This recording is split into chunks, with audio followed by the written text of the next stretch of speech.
Listen, man, check this out. We're gonna talk about hip hop, the origins, how hard it was for us to get in the game. I'm curious to know. See, I knew about the Warlocks. I knew about Squad. I knew about y'all from day one. But what you think is the difference of then and now? Or I'd rather you just say how y'all got in the game, and I'll explain how I got in the game, or Terror Squad got in the game. Even way we cut and slice it, it was still what we had to do to get here. It was much harder. It was much harder and much challenging just to be able to record music. Fuck getting in the game, just to find somebody. This is before ever going in the studio, just to find somebody that had equipment to record some freestyles or record whatever you had to write was like a task. It was only only a few, you know what I mean? So to pass that stage and then enter going into the studio and finally, recording some music that you thought was good enough to pass to the DJs or pass to a record executive. The journey from just there to there was crazy. Well, a record executive is it's impossible. Like when I first started rapping, I just thought it was, I'm just rapping for the hood. I didn't think I would ever get a record deal. Like I thought it was like just me for the homies playing this shit. I never thought, shout out Keyboard Money Mike, the first guy who ever put me on like Bronx Cable. And me and my brother Tone Montana, we used to watch that shit over and over again. Like he'd be like, yo, you gonna blow one day. I'm like, blow. Like, you know what I'm saying? So when did you get close enough to where you felt like, oh, I could give this person this mixtape and they could get it into the proper hands? It was a bunch of shit that happened, but fast forward to the demo that actually was the one that was able to get passed to Mary, that eventually went to Puff's hands. We was recorded in D&D Studios. Wow, you got to D&D. Shout out Mary, she was in the house last night. Yeah. MJ, what's up, baby? We shot it. We was in D&D. However, we got the bread to make it to D&D, and it was actually while Hov was making Reasonable Doubt. He was there. Yeah, he was in another room making Reasonable Doubt, and we actually seen, it was a pool. Remember that? You could play pool in there. Yeah, that's where fucking Big L threatened me and the enemy, where I had to write the rhyme in his face. We bumped into Jazzo in there and ended up getting a beat from Jazzo that went on our demo that ended up actually being a song on Puff No Way Out. That sold 10 million. So we recorded a demo in D&D. We was still wet behind the ears, but we felt like these songs was good enough. Mary got a cousin that was a part of our everyday entourage, J-Bop, Jamarco. So we kept him. We knew once we got some songs good enough, we could get it to him and he could get it to Mary. So that's what we did. And she happened to be on tour with Jodeci and she popped it in, I think, on a tour bus. And that was our end before all the other shit that I'm gonna tell you. But yeah. That's crazy because shout out to D&D. One time I beat a guy's brakes with the phone, with a red phone in D&D. Just was pounding them out with the phone, the old school phone with the wire. Ooh, a house phone. Nah, yo, they hated me forever since because it was like, D&D was like the flyest studio, but I had the juice. I was already Fat Joe. My man was like, yo, my girl, she in the studio with these other rap guys. She was like, she's in D&D, and this bop. Yo, when I tell you who behind the scenes, you gonna bug out. He was like, yo, she in there with the dude. So I had to use my face to get in there. I'm like, yo, it's Joe Crack. They opened the door, and then we beat the brakes off this guy. And they never who was it? Dave and was it Dave and Mike? But anyway, man, shout out to D&D. D&D, one day I saw Jay in there recording with OC. They had this one song together, and I was up in there, and they was rocking. D&D was like, if you made it to D&D. You made it to, that was like to get the recording D&D was You felt like you Primo made it had in his hip-hop. own. Yeah, Primo ended had up his own buying room. it. He ended up buying D&D, right? He ended up buying D&D, and then you had so the Who's Who was in there. It was almost similar to like a Bobito and Stretch. And so I'll tell you a better one. I went to a Ron G mixtape, and I was going in, and Biggie was coming out. And I'm like, yo, Big, what's up? This, that. Oh, that's the shotties by the shower when he said that one. What he said? When the shotties by the shower, you tried to shoot me while I'm shitting. I don't even know. I'm telling Remember you, that Ron I'm G that walking in. had Pac and Big on. Listen, right? I was there. So Polo Grounds? Where you did? No, it wasn't Polo Grounds. It was he had almost by Up NYC. He had a crib on Riverside Drive. Oh, all right. So it was like right around from Up NYC. So I'm walking in there. Biggie Smalls is walking out. I do a freestyle. And when I'm walking out, Tupac is coming in. Yeah. So that was the type of shit we were happening in Stretch and Barbito, where you hear the infamous, we wouldn't call it a battle, but the infamous freestyle with Big L and Jay-Z. Barbito had an open door. That shit was like if you fucked up, Barbito and Stretches, like they had everybody coming in. The craziest guys you could think of. The door was always open. And so that's when they had that legendary, I wouldn't say battle, but it was Big L and Jay-Z in there. Like Pun broke through Stretch and Barbito, but this 4 a.m, you gotta wait. You might go there one night and the whole Wu-Tang Clan is in there 13 deep, freestyling for 20 hours, and then you might get the last 10 minutes to play your new demo in there. Those days. Speaking of mixtapes, I got a story. Do you remember this? I don't even know how we all ended up. What's the first shit on 54th? Sony? Yeah, Hit Factory's in the middle. We was in Sony, all of us. Me, you was rich already. Nori. Nah. We was already who we were. It's still the early. This is 90s, early. Sony was so hard. Listen, we in there. Me, you, the Locks. Joe Crack, Nori, some other artists. Clue is there. Y'all put pressure on him.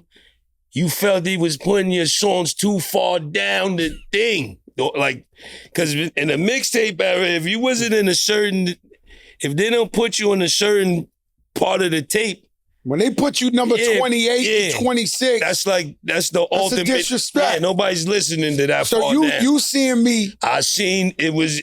I don't even remember how we all end up.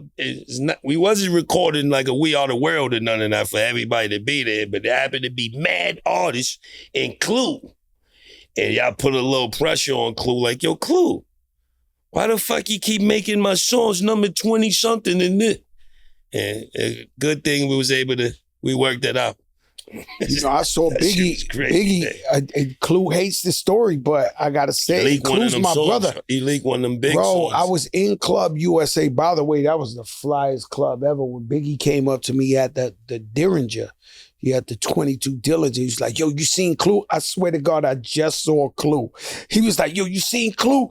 He put my shit on the tape. I'm gonna go get it. I was like, nah, I ain't see him. And I just saw Clue walk through. Clue hate when I tell that story, but Biggie definitely showed me the hammer and say he gonna find Clue, he gonna give it to him. Did you used to drive out to Queens to give Clue your song? We would, by that, Clue was coming to either Rough Riders or they would pick, rest in peace, Pick would bring Clue the songs or he'd come to the studio. Man, I used to have to go to Queens. It was that highway and the police was always on that highway pulling everybody over. And then at the end, they had like a 24-hour fruit market. That's where I used to meet Clue to give him the songs. But I remember, I was scared to fly. So I used to drive down to Miami twice a week and just be listening to every Clue tape. Shout out to Bakima, everybody who ever sold the mixtapes. Music Hut. Harlem Music Cut. Yo, one day when I had my sneaker store in, not sneaker store, because we ain't have sneakers, but it was Fat Joe Halftime. Oh, Halftime. So yeah, we used to sell a mixtape. One day the police came in there and it was locking me up for the mixtapes because we used to sell the mixtapes, was illegal. So they was like, yo, somebody got to go to jail. We had my man DJ Ed, he's in Atlanta. He didn't want to take the charge. He was like, yo, I can't go to jail. I wound up almost getting locked up over mixtapes. Thank God the cops just gave me a summons. But I was going to jail for selling mixtapes. It was the craziest shit. I was already a rapper. But you know what I would do, right? Shout out to Ralph McDaniels. He gave me a huge opportunity. So for kids that don't understand, we talking about analog and shit before shit was digital and all that. All the kids would run home at 3:00 to go see Video Music Box. That's how you see the artist. This when the TV had knobs on it, kids. You had to turn the top one on the bottom. This is when your man, I don't even got a pocket. This is when your man Special Ed had the one hand in the pocket in the bubble and was like, I got a dog with a solid gold bone. What? We was like excited, but I met Ralph McDaniels, I'm not sure where. And I started going to see him. He had an office downtown by City Hall, and I used to have to walk. The elevator was always broken. 31 flights of stairs, and that's Fat Joe. And then Ralph started letting me host. So we going to clubs and all that, and I'm hosting, yo, what up? It's Fat Joe, yo, Video Music Box. I'm still in the streets, too. I'm wearing, like, Vans suits, big Cubans. Like, they know that's Poppy who got the work up in the Bronx. But I needed that look. You know what I'm saying? I needed that, Video Music Box type shit. I went to Apollo Theater. So for you to understand is my whole crew was already on. So Finesse, I grew up with Finesse. Lord Finesse, he said I could say this story, but Lord Finesse used to, back in the days, he was an entrepreneur. So he would sell the newspaper, right? So he had a newspaper route. So he'll come around and go, paper. I had one too. You too? Yeah, I had a newspaper. Bro. So Finesse used to go, paper. And then your moms are paying him $1 for the newspaper, but he bought it for 50 cents. He made 50 cents to go to the store to go get it.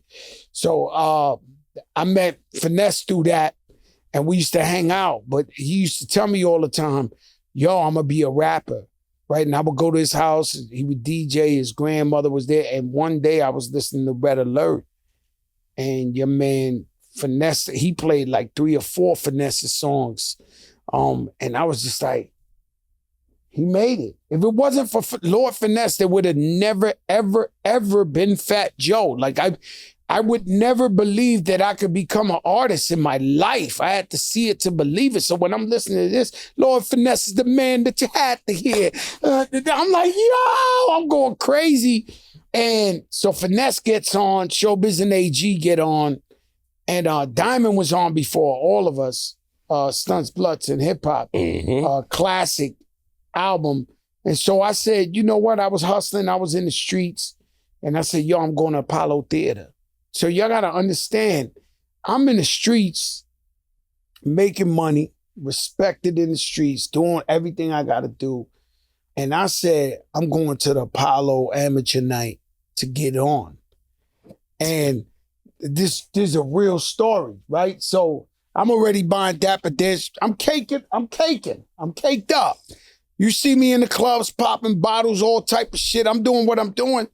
So I go in there and I remember, so this is the heart of a lion, a heart of someone who, I remember I went up in there and there was like 150 groups. And I remember like, yo, why are these people in here? Like, I'm here. Like this is over. Like, no, I swear. You already won in your brain? What? I walked up in there like, yo, this shit. Shout out to Coco Graf. She just won the tennis. She said the whole crowd was screaming for her opponent in the French joint. And she started telling herself, Coco, Coco. They screaming Coco, but they were screaming the other girl's name. In French. And so you got to talk yourself into, you got to speak into existence. So I walked up in there. I didn't know what it was, but I looked at them. I said, these guys can't fuck with me. And sure enough, we went out there. I had the yellow Dapper Dan tracksuit. We came outside. I had the dances. And I had a song. It was called He's a Big Shot. Fat Joe is a big shot. And I came outside and the crowd went crazy. And I tried one day to really think about it and be like, yo, what did I say to make them go crazy? But I really ain't say nothing. The second I walked outside and started rapping, they just, there's always no disrespect. There's always a fat girl that gets up there and goes, and I am telling you. And she kicked her shit off. She kicked them shoes off. You know it's over when the fat girl come up in the Apollo and go, and I am telling you. That's and it. kick her shit. It's over. Can't take it. That's the cheat code. Yo, that's the cheat code in the Apollo. It's always a voluptuous woman fucking, that can sing, yeah. She kick her voluptuous. A voluptuous. She kick her we shoes off. Now. We got to switch the words. Yeah, all right. We in a different type of thing. What's this song curvy. go? How the song go? And I am telling you, I'm not going. She come up in there. That shit is, everybody going crazy. Oh, shit. So it's similar to her. The fat guy came out. I tried. I stood up in the hotel room one day really trying to think about how I won the Apollo. And they just went crazy. They seen Joe crack. I don't know if they knew me from the hood, from everywhere, whatever the case. And they just started screaming like crazy. They couldn't have heard one rhyme. I don't even remember one rhyme. Can't even hear what he said. You understand what I'm saying? I was blessed. God said, yo, they gonna go crazy for this guy. And I won 4 weeks in a row. And that's how I met Red Alert. Red Alert came up to me and was like, yo, DJ Red Alert, who ran the game. It was him and Mr. Magic. There's only 2 DJs playing hip hop. Facts. Prime time every week. So Red Alert came to me and was like, yo, do you got any jingles, any demos? So I gave him Flojo. So I remember I was home in the projects and I had the flu. And this must have been COVID, way before the COVID. Like, I was fucked. COVID-18. Fucked up. There was that COVID-88. There was 88, nigga. Like, yo, that COVID came up on it. I was fucked up. And for like 2 months after I gave him my demo, I was waiting to hear it. And man, that's just it. Boom, boom. I was like, yo! I jumped up. I must have hit the ceiling. And I ran. I had the speaker and I threw it on the window right quick. And everybody was in front of the projects. And I was like, yo, this is my shit. This is my shit. Red Alert playing my shit. And so he played the Flojo. And then maybe like a year later, Chris Lighty, rest in peace, came to my hood, my Jets, block. yeah. I'm hustling. Fuck my jacks. He came to the spot. He said, yo, you know who I am? I said, yeah, I know who you is because I used to see Chris Lighty in the streets and all that. He was like, yo, I'm Chris Lighty. I think you could be a big rapper. I just signed a big deal with Relativity Records. He had Chi Ali, he had the Beat Nuts, and then I was the third one. And he was like, yo, you know, I want to make you a rapper. And I was like, what the fuck? I showed everybody that check. It was a $50,000, but it was a legit check. It's a little bit different getting drug money than getting a real check.